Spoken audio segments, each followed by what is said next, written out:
New Zealand apply गर्न कति खर्च लाग्छ त? आउनुहोस् यसको चर्चा गरौँ आजको यो भिडियोमा।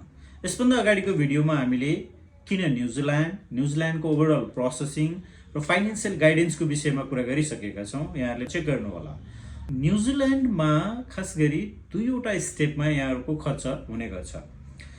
पहिलो स्टेप छ भिजा अप्लाई गर्दासम्मको स्टेप, दोस्रो स्टेप छ एआइपी अप्रुभल पछाडिको स्टेप। पहिलो स्टेपमा यहाँहरूले अफर लेटरको लागि अप्लाई गर्दाखेरि सामान्यतया कुनै कस्ट लाग्दैन। अफर लेटर आइसकेपछि एनओसी को लागि प्रोग्राम अनुसारले 2000 देखि 4000 रुपियाँ लाग्छ। त्यसपछि को भनेको फाइनेन्शियल डकुमेन्ट्सहरू प्रिपेयर गर्नु पर्यो। फाइनेन्शियल डकुमेन्ट्समा सबैभन्दा इम्पोर्टेन्ट भनेको ब्याङ्क लोन हो। तपाईले आफूलाई आवश्यक पर्ने ब्याङ्क लोन गर्दाखेरि तपाईले कति ब्याङ्क लोन गर्नुहुन्छ, कति लाखको ब्याङ्क लोन गर्नुहुन्छ, झनै त्यति नै 1000 बराबर एक्सपेन्सेस आउँछ। द्याट मिन्स तपाईले यदि 50 लाखको ब्याङ्क लोन गर्नुभयो भने ब्याङ्कले आफ्नो सर्भिस चार्ज, भ्यालुएसन चार्ज लगायतको उसको आफ्नो एडमिनिस्ट्रेटिभ चार्जमा 50,000 जति खर्च हुन्छ। अब त्यसपछि अन्य फाइनेन्शियल डकुमेन्ट्सहरू तपाईले वार्डबाट आवश्यक पर्ने डकुमेन्ट बनाउँदाखेरि आफ्ना सबै डकुमेन्ट्सहरूलाई तपाईले नोटरी ट्रान्सलेट गर्दाखेरि झन्नै तपाईको 20-25,000 जस्तो खर्च आउँछ। त्यसपछिको अर्को खर्च भनेको तपाईले मेडिकल गर्नुपर्ने हुन्छ। मेडिकलमा चेस्टको एक्सरे गर्नुपर्ने हुन्छ, त्यो 3000 पर्न आउँछ। अब देन आफ्टर अलिकति ठुलो एक्सपेन्सेस भनेको तपाईको भिजा लजमेन्ट। अहिले अक्टोबर 1 देखि भिजा चार्ज इन्क्रिज भएको छ न्युजिल्यान्डको, $850 न्युजिल्यान्ड डलर, त्यो झन्नै तपाईको 70,000 डिपेन्ड्स अन रेट पर्न आउँछ। र अब अर्को चार्ज भनेको यदि तपाईले आफ्नो फाइल चाहिँ कन्सल्टेन्सी थ्रु अप्लाई गर्दाखेरि पनि हुन्छ।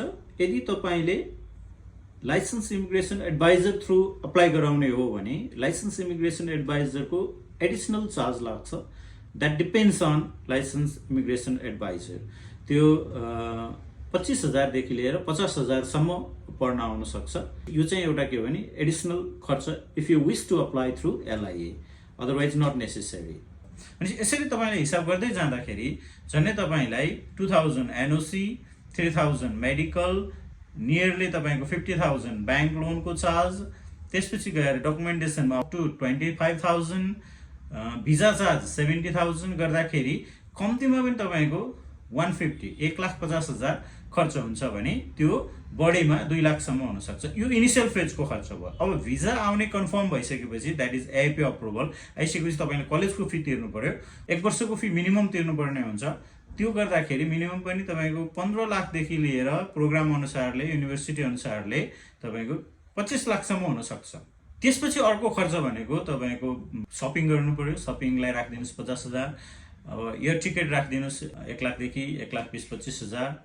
र फाइनल एक्सपेन्सेस भनेको तपाईलाई पकेट एक्सपेन्सेस कति लैजानुहुन्छ, मिनिमम पनि 1 लाख देखि 2 लाख 3 लाख लैजाँदाखेरि यसरी हेर्दाखेरि तपाईलाई बिफोर भिजा 1,50,000 देखि 2 लाखसम्म र भिजा आइसके पछाडि तपाईको झन्नै 20 लाख खर्च हुने देखिन्छ।